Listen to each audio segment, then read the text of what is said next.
दिनांक 24 फरवरी को नागरिक जन कल्याण समिति के तत्वाधान में दिलनवाज खान एडवोकेट ने पंजीयन एवं अमनेस्टी स्कीम पर एक गोष्ठी का आयोजन किया। गोष्ठी में जीएसटी विभाग से Shri RN Tripathi, deputy commissioner Anup Pandey, deputy commissioner Ranjit Kumar, deputy commissioner Vineet Kumar Singh, deputy commissioner Sapna Gupta, deputy commissioner पूर्व सांसद डॉक्टर ST हसन, नायब शहर इमाम मुफ्ती फहद अली, तनवीर बारी शमसी, एक्सपोर्ट फिरोज खान अध्यक्ष मौजूद रहे। सभी वक्ताओं ने जीएसटी में आ रही परेशानियों को एक एक कर अधिकारियों के सामने रखा, जिसका जवाब RN त्रिपाठी, डिप्टी कमिश्नर और सपना गुप्ता, डिप्टी कमिश्नर द्वारा दिया गया। कार्यक्रम आयोजक दिलनवाज खान एडवोकेट द्वारा अपने वक्तव्य में जीएसटी से संबंधित 10 सवाल रखे गए, जिनका जवाब अधिकारियों द्वारा दिया गया। गोष्ठी का संचालन श्री साजिद मंसूरी द्वारा किया गया। गोष्ठी में उपस्थित रहे नुमान मंसूरी, आमिर एडवोकेट, सलीम बारसी, कमर सलीम पार्षद, मिर्जा अरशद अली बेग, शकील अहमद खान, मतीउर रहमान, तंजीमुद्दीन, वसीमुद्दीन, तौहीद, शाहनवाज खान, कमरुज्जमा, खालिद खान, मोहम्मद आमिर खान, अनीस मोहम्मद खान, आजाज खान सिद्दीकी आदि लोग मौजूद रहे। साजिद मंसूरी, दिलनवाज खान एडवोकेट, नासिर मिर्जा के साथ वसीम खान की रिपोर्ट।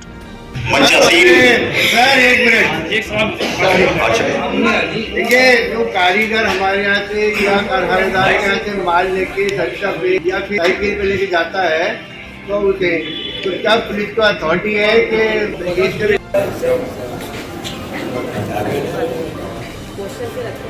बैठे सभी हजरात और सामने बैठे लोग, आप सबको अस्सलाम वालेकुम। मैं तो जीएसटी से रिलेटेड एक ही बात करना चाहता हूँ, क्योंकि हम बचपन से देखते आ रहे हैं इस शहर को क्या करते थे, लेकिन आज वो लोग मैं देखता हूँ कि रोडों पर रात को 9 बजे तक 10 बजे तक रिक्शा चला रहे हैं। इधर जो लोग बैठे हैं, अगर इस शहर को अपना शहर मान लें और यहाँ के लोगों को अपना लोग मान लें, तो मैं जानता हूँ, मैं समझता हूँ कि इस शहर को नौकरी देने की जरूरत नहीं, क्योंकि यहाँ का हर सकता है। अगर कोई दे सकता है तो सिर्फ एक कारोबार देने का काम करिए। ये शहर अपने आप में एक तारीख लिख चुका है और लिखने वाला है। अगर आप साथ दे देंगे तो ये शहर पूरी दुनिया में बचाया जाएगा। अस्सलाम वालेकुम। लोगों को बता दूं, हमारे यहाँ जो छोटे भट्टी वाले कार्य करते थे, उन लोगों को पॉल्यूशन विभाग से, राज्य सरकार से बहुत सारी कठिनाइयां आ रही थी, जिसमें काफी टाइम से आप लोग सुन रहे होंगे, जो ढलाई की भट्टियां थी या सिल्ली की भट्टियां थी, वो गैस भट्टी में कन्वर्ट करने का सरकार का प्राविधान चल रहा था। उसमें कई भट्टियां हमारे अनवरवासी साहब बैठे हैं, साहिल जर्जर साहब बैठे हैं, उन्होंने लगवाई भी है, नुमान मंसूरी साहब बैठे हैं, उनकी बहुत कोशिशें और कवायशें रही हैं। और पहली भट्टी का इनॉग्रेशन 2020 में शायद नुमान मंसूरी साहब ने करूले पर कराया था, तो उसी के एवज में उस भट्टियों में कामयाबी हासिल नहीं हो पा रही थी। मगर अब उस भट्टियों में प्रदेश सरकार के माध्यम से काफी हद तक कामयाबी और एसोसिएशन के माध्यम से कर ली गई है। तो उसका कल एक मॉड्यूलर गैस आधारित भट्टी एवं व्यवसाय मॉडल प्रदर्शन कल मुरादाबाद में किया जा रहा है, जिसका स्टेज पर तशरीफ फरमा मुआवरत हज़रात, जीएसटी से तशरीफ लाए हुए डिप्टी कमिश्नर साहब और बाकी हज़रात जो उनकी टीम के तौर पर यहाँ आए हुए हैं, इसी तरह अर्जुल अजीज डॉक्टर ST हसन साहब, तनवीर बारी साहब, खूबसूरत निजामत फरमा रहे मंसूरी साहब, दिलनवाज एडवोकेट साहब,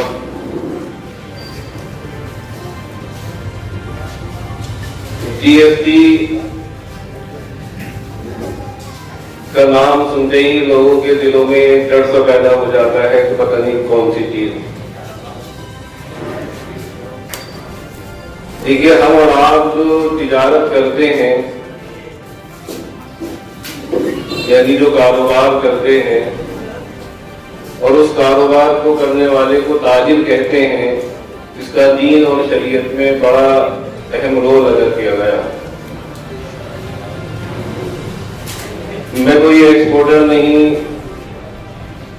कोई कारोबारी नहीं, लेकिन बहुत से एक्सपोर्टर्स और कारोबारियों के साथ उठना बैठना है। उनकी परेशानियां दुख सुख में शरीक रहता हूँ। इसी सिलसिले में क्योंकि एक मजहबी आदमी हूँ, मजहब की बात से बात को शुरू करता हूँ कि नबी करीम सल्लल्लाहु अलैहि वसल्लम ने फरमाया कि जो ताजिर अमानतदारी और सच्चाई के साथ कारोबार करेगा तो उसका हश्र अंबिया, सिद्दीकीन और शुहदा के साथ। मैं माफी चाहता हूँ अपने अधिकारियों से कि हमने शुरू से ही जीएसटी का विरोध करा और जीएसटी जिस वक्त आया था और जो हमने कहा था वो एग्जैक्टली साबित हो गया। हमने पार्लियामेंट के अंदर भी विरोध करा और आज नतीजा ये है कि हिंदुस्तान का कोई आदमी ऐसा नहीं है जो जीएसटी टैक्स नहीं दे रहा। जब पैक्ड फूड पे जीएसटी लगा हुआ है, दूध पे लगा हुआ है, आटे पे लगा हुआ है और बच्चों की जो पेंसिल कटर होते हैं उन पे लगा हुआ है, तो हम किससे क्या उम्मीद करते हैं? आपने एक्सपोर्टर्स जब शुरू में मैं तस्वीर बारी साहब आपको याद होगा कि एक्सपोर्ट पे कितना बुरा असर पड़ा। एक दौर हमने वो देखा है जब 22,000 करोड़ का एक्सपोर्ट मुरादाबाद से होता है और जीएसटी। सारे शहरी हमारे लोग बैठे हैं, सबको मेरा सलाम। हमारे भाई आज जो निजामत कर रहे हैं बहुत अच्छी साजिद मंसूरी साहब, काफी उन्होंने मेरे बारे में चढ़ा दिया है। अब मैं बोलने के लिए अल्फाज ढूंढ रहा हूँ कि मुझे क्या बोलना चाहिए। और हमारे बीच हमारे रामनाथ त्रिपाठी जी DC 6 के प्रशासन और हमारे सेक्टर 7 सेक्टर 8 के और सपना गुप्ता जी, हमारे जिले के शहर के नयाब इमाम साहब, बहुत हरदिल शख्सियत मुफ्ती फहद साहब बैठे, मैं उनका भी खैर मकदम इस्तकबाल करता हूँ। हमारे पूर्व सांसद जो हमारे पड़ोसी भी हैं और हमारे एक तरह से कहना चाहिए हर काम में हर मामला में साथ रहने वाले डॉक्टर स्टेशन साहब और सलीम वासी साहब, मिर्जा शफीर साहब, शकील भाई, अरविंद जौहरी साहब, विपिन गुप्ता जी, तनवीर भाई शमशी साहब और तमाम नए शहर के वसीम मंसूरी साहब, सब लोग बैठे हैं, रेशमा डॉक्टर साहब। मैं सिर्फ इस मौके पर क्योंकि सब लोगों ने अपने खैरात का इजहार कर ही दिया है और डॉक्टर ST हसन साहब और मुफ्ती फहद अली साहब का इस प्रोग्राम में अपने तहे दिल से खैर मकदम और स्वागत करता हूँ। जब मैं इस प्रोग्राम को करने के लिए ग्राउंड पर गया तो मेरे सामने कुछ सवालात आए, जिसमें से बहुत सारे सवालात विभिन्न व्यापारियों और अधिवक्ताओं ने पूछे। उसके अलावा मेरे सामने जो सवाल आए हैं, प्रश्न आए हैं, उसका मैं आपके सामने प्रस्तुत कर रहा हूँ। सबसे पहला अनिवार्य हमारे लिए पंजीयन है व्यापारियों के लिए। तो एक व्यापारी का सवाल मेरे सामने ये आया कि उसका रजिस्ट्रेशन अप्लाई हुए 30 दिन हो गए हैं, लेकिन उसका GST नंबर नहीं आया है, ना ही उसके ऊपर शो कास्ट नोटिस आया है, ना कोई क्वायरी आई है, कुछ नहीं आया है। तो मेरे इस सवाल का जवाब और पोर्टल पर अगर आज यहाँ पे इस मंच पर आने का धन्यवाद आभार व्यक्त करते हैं। साथ ही हमारे बीच में उपस्थित हमारे पूर्व सांसद जो जिन्होंने हमारे मुरादाबाद शहर के लिए बहुत काम किया है, साथ ही हमारे नायब इमाम साहब को बहुत शुक्रिया है। बहुत तेजी के साथ उन्होंने सबके दिल में, जैसे बड़े इमाम साहब हैं ऐसे ही छोटे इमाम साहब ने भी अपने सबके दिल में जगह बनाई है। हम उनका भी तहे दिल से आभार व्यक्त करते हैं। तनवीर भाई साहब और आप भी निर्यातक हैं, अच्छा हर सोशल कमेटी में उपस्थित रहते हैं। हमारे शकील साहब जितने हमारे साथ में उपस्थित हैं लोग, हमारे नुमान मंसूरी जो नए आयाम लड़ रहे रोज, विपिन गुप्ता जी आप भी प्रभारी भी हैं भाजपा के और नगर विधायक के भाई भी हैं और बहुत सारे कामों में लगे रहते हैं। और साजिद मंसूरी साहब के क्या कहने, इनकी तो आवाज बड़ी सुंदर है। बहुत का आयोजन किया गया है, इसका उद्देश्य क्या रहा, मैसेज देना क्या रहा, क्या?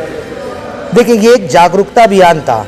अभी केंद्र सरकार और राज्य सरकार ने जो GST लागू की थी सन 2017 में, तो सन 2017 से 18, 18 से 19, 19 से 20 के जो केसेस हैं, जो GST डिपार्टमेंट के कारोबारियों के हर साल केस होते हैं, उसमें किसी के ऊपर मूलधन 50,000 रुपये बना था, तो उस पर GST की वजह से एक्स्ट्रा ऑर्डिनरी ब्याज लग गया था, जो 10 साल व्यतीत होने के बाद 50,000 का मूलधन 4.5 लाख रुपए में जाकर के खड़ा हो गया था।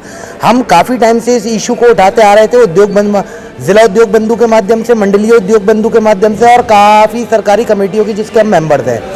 उसके बाद शासन प्रशासन डीएम साहब के माध्यम से काफ़ी लेटर्स शासन को लिखे गए। वहाँ उन्होंने केंद्र सरकार ने उसी के उपलक्ष्य में एक स्कीम लॉन्च करी है, एमएनएसटी स्कीम, जिसमें उन्होंने कहा है कि 31 मार्च तक इसकी लास्ट डेट है। 31 मार्च तक जिन लोगों पे के मूलधन पर अतिरिक्त ब्याज लगा दिया गया है, अगर वो 31 मार्च तक इस स्कीम में अप्लाई करके इसका फ़ायदा उठाएंगे तो उसमें मूलधन जमा करा करके सारा ब्याज माफ़ कर दिया जाएगा। आज का कार्यक्रम किया गया है, क्या उद्देश्य दिया गया है जो आपने कार्यक्रम किया है और किसके द्वारा किया गया? सर, इस कार्यक्रम का मुख्य उद्देश्य व्यापारियों की जो ग्राउंड लेवल पर समस्याएं हैं उनको अधिकारियों के समक्ष रखना और उनका उत्तर दिलवाना। ये कार्य मेरे द्वारा साजिद साहब के साथ ग्राउंड पर सबसे बड़ी एक समस्या ये आती है कि मैंने माल ए से ख़रीदा, ए ने बी से ख़रीदा, बी ने सी से ख़रीदा, सी ने डी से ख़रीदा, लेकिन डी पता चलता है कि डी का रजिस्ट्रेशन कैंसिल हो चुका है। अब उसके लिए क्या ए दोषी है?